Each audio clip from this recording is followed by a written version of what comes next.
Alrighty, it's ticked over to 10 o'clock in the morning for me, but I guess it's afternoon for you guys. So afternoon, evening, morning, whatever, if you are watching this later or if you're watching it live, it's a little bit scary. I've never ever done this before, so watching the little viewers numbers go up is freaking me out. I'm sorry if you hear noise in the background. My son is currently conducting a Nerf war in the garage.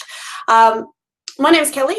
I am, as you may have guessed, from Australia. I currently teach in an independent school in Brisbane, so I am very lucky that I have a lot of freedom in the tools that I can use in my classroom, and Formative very quickly became one of my favourite.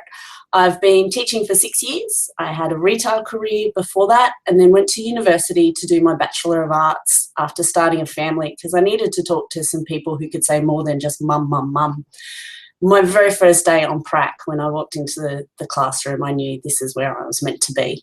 And I've been fortunate enough to get a job at the school that I did my pre-service teaching at.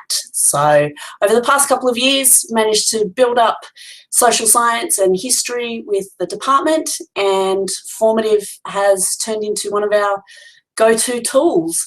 So what I wanted to do today is just share some experiences that I've had with Formative with my colleagues, and some of the works in progress that we have for how we're going to use this tool moving forward into the future. So I figure we'll get going. Like I said, I've never done this before, so I'm still working it out. Thanks for your patience.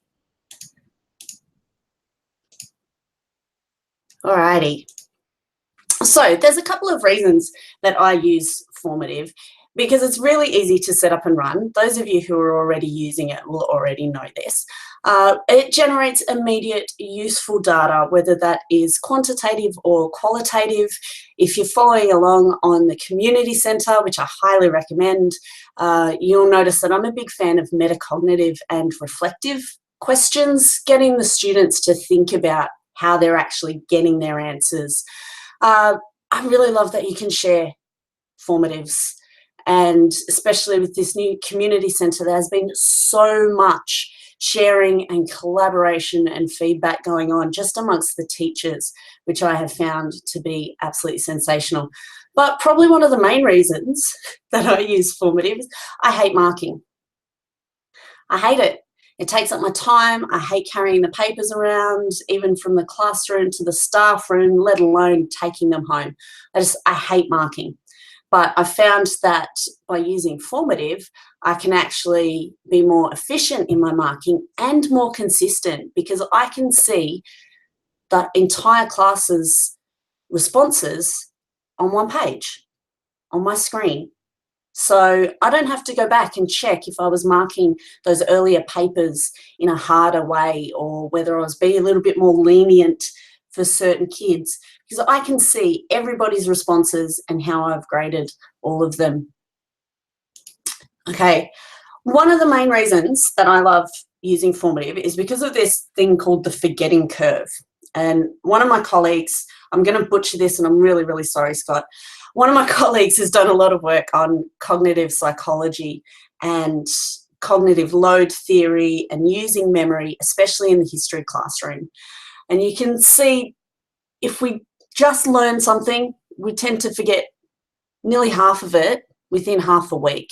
But if we can interrupt that curve, even after a day, and review or relearn, then our forgetting slows down.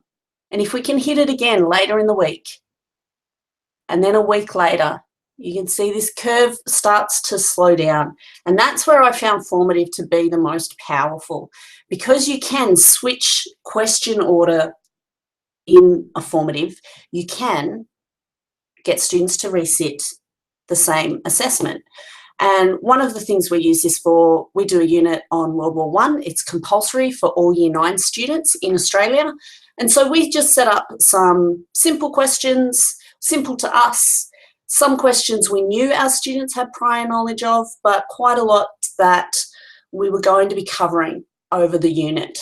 So things like, what is a strip of land called between two opposing trenches? Or for us, especially in Australia, what does ANZAC stand for? And we set this with our Year 9s, and we can see straight away that we're getting a fair bit of knowledge about members of the triple entente, which is handy. A couple of kids are away, a couple of kids still haven't got it.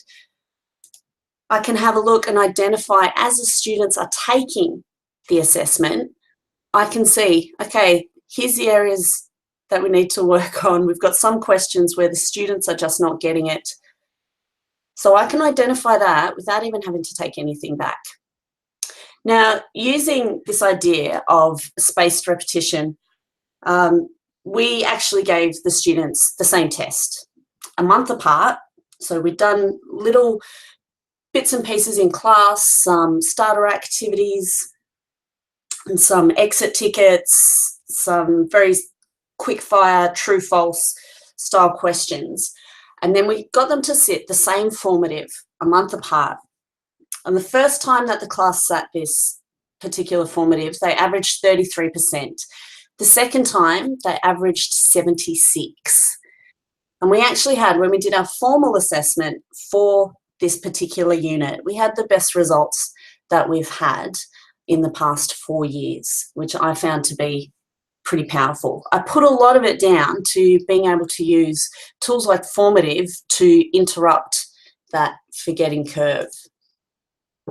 One of my other favourite things to do is using the visuals, and I have to give it a quick shout out to John Mitchell at JiveSpin for creating this visual hexagon. He's also done an amazing revision book, the 100 Ideas for Revision.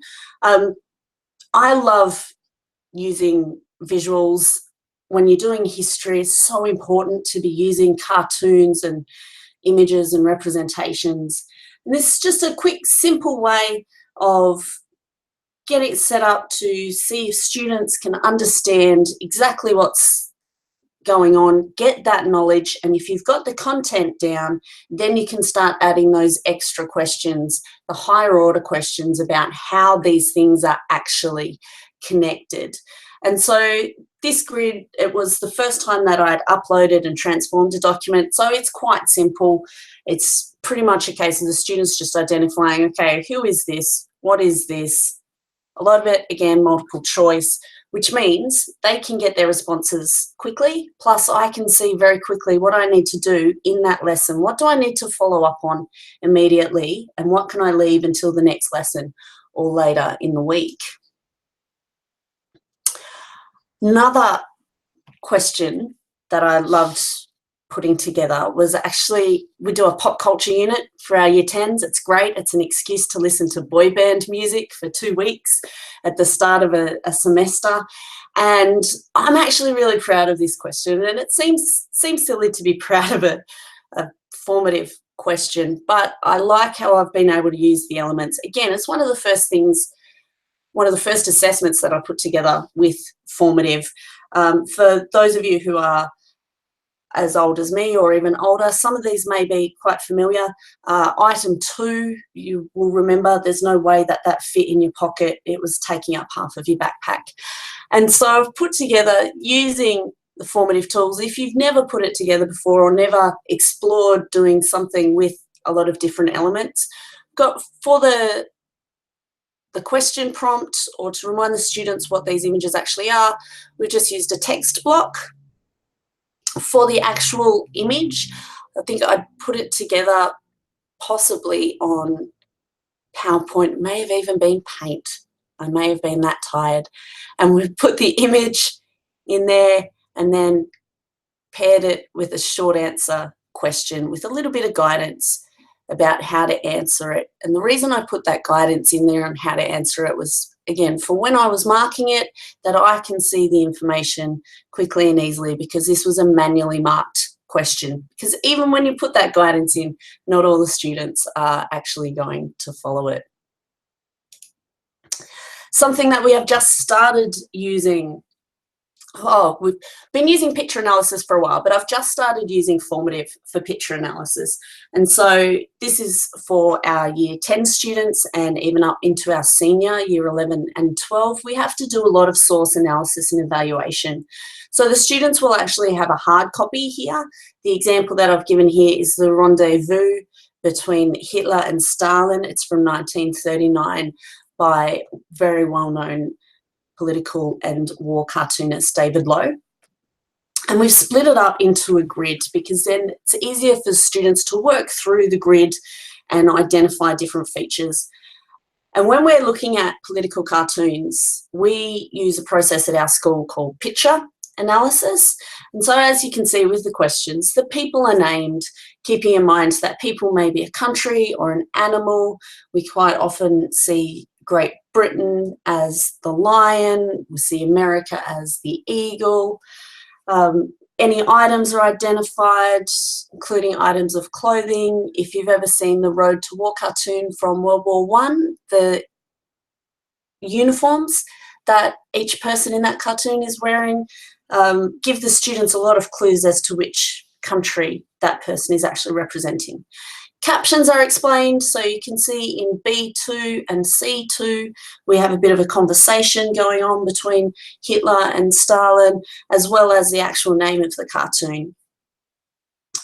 So the reminder there is any text and things in the background. So we're looking at the smoke, the buildings, the bodies, the destruction, anything in there. For the U, it's the underlying attitude of the artist or the creator. For R, we're asking students to remember what they already know, so tapping into that prior knowledge. And the E step is to explain exactly what's happening. So they would talk about Stalin and Hitler meeting in a devastated region, war-torn. Possibly they might hypothesize that it's Poland, and having a conversation, greeting each other as if they are very fond friends. So the power of Formative for this particular analysis is that you can clone it.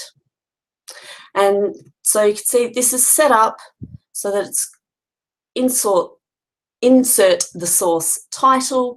You can put it in there very easily, and you can keep a track of how students are going with analysing the different sources. You could look at it over time.